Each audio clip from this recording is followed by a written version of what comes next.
not part of government. I'm not part of government, all right? And I am not one of the labor leaders who negotiated it. But one thing I can tell you is that I believe 30, as I have said, 30,000 is small. If you don't want people to collect money at the gate before they will allow the car to pass, you have to pay them a living wage.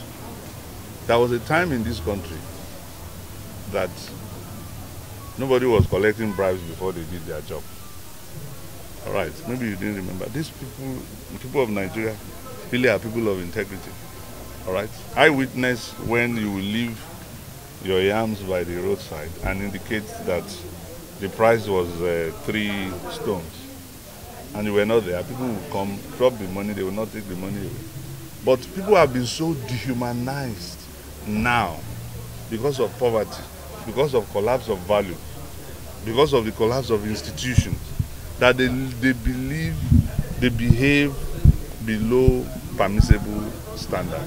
So if you want people to behave well, it's not just about shouting anti-corruption. You must also attack corruption, by the roots.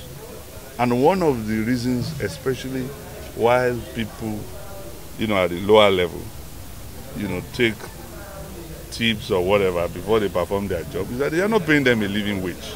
You have to pay a decent wage. And for me, even 30,000 is too small.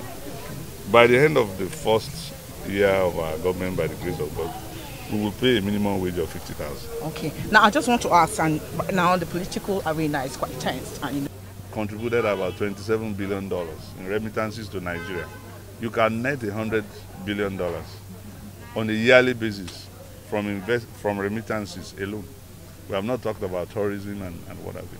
So it's the lack of creativity in the management of the country economy really right now that is making it look like you cannot have money to pay 50,000 minimum wage.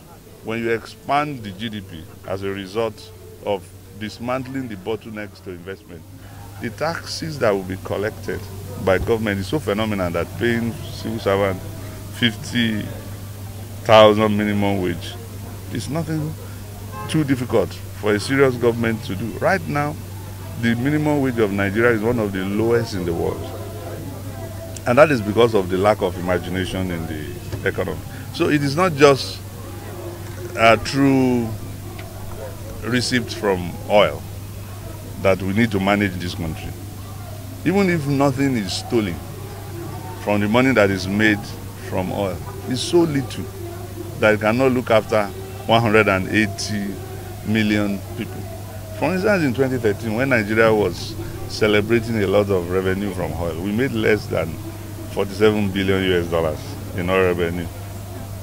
But a small company like Disney World that markets entertainment in Florida made as much as $47 billion revenue that same year. If you know how much they make in Champs-Élysées, a street in Paris, because people are doing nice perfumes and selling them and nice designer bags, it's so phenomenal.